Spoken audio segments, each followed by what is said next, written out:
10th standard maths common quarterly examinationக்காக previous various district question paper with detailed solution ஓட from JK Tuition Center Madurai இந்த analyse பண்ணிட்டே இருக்கிறோம். Various district question paper நீங்கள் நல்லா தரவாக பார்த்துட்டோன்னா I will get more than 90% of the marks கண்டிப்பாக வாங்க முடியும். I am Jaykumar. Question number 10.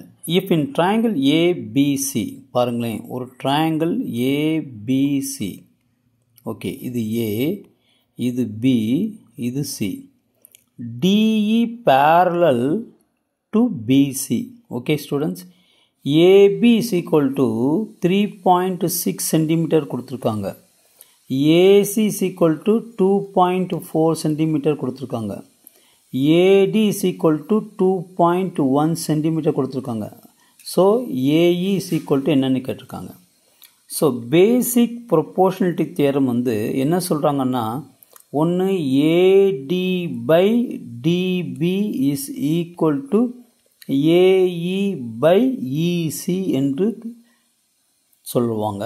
அப்படி இல்லை என்றால் AB okay by AC which is equal to AD by AE சொல்லுவாங்க. ஸோ ப்ராப்ளம் எப்படி கொடுத்துருக்காங்களோ அதை பேஸ் பண்ணி நீங்கள் எடுத்துக்கலாம். ஓகே ஸ்டூடெண்ட்ஸ், இப்போ இவங்க வந்து இதை பேஸ் பண்ணி தான் கொடுத்துருக்காங்க.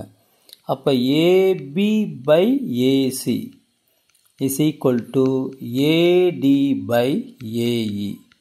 AB is equal to எவ்வளவு 3.6, AC is equal to எவ்வளவு 2.4, AD equal to என்னது 2.1. ஸோ AE தெரியாது. Okay, cross multiplication 3.6 into AE is equal to 2.1 into 2.4. அப்போ AE is equal to 2.1 into 2.4 by 3.6. Okay, இப்போ பாருங்களேன், AE is equal to இந்த 2.1 வந்து 21/10 போட்டுக்கலாம், 2.4 வந்து 24/10 போட்டுக்கலாம், இந்த 3.6 வந்து 36/10 போட்டுக்கலாம். ஓகேவா, இந்த 10 கேன்சல் ஆயிரும். அப்போ 12 டேபிள்ஸில் இது 3 டைம்ஸ் போகும், இது 12 டேபிள்ஸில் 2 டைம்ஸ் போகும், இது 3 டேபிள்ஸில் 1 டைம் போகும், இது 3 டேபிள்ஸில் 7 டைம்ஸ் போகும். அப்போ AE is equal to 7 into 2/10.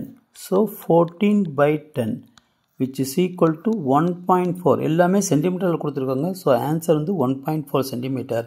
அப்போ option A is the correct one. Subscribe பண்ணிவிட்டு ப்ளஸ் லைக் பண்ணிவிட்டு பாருங்கள் ஸ்டூடெண்ட்ஸ். தேங்க்யூ.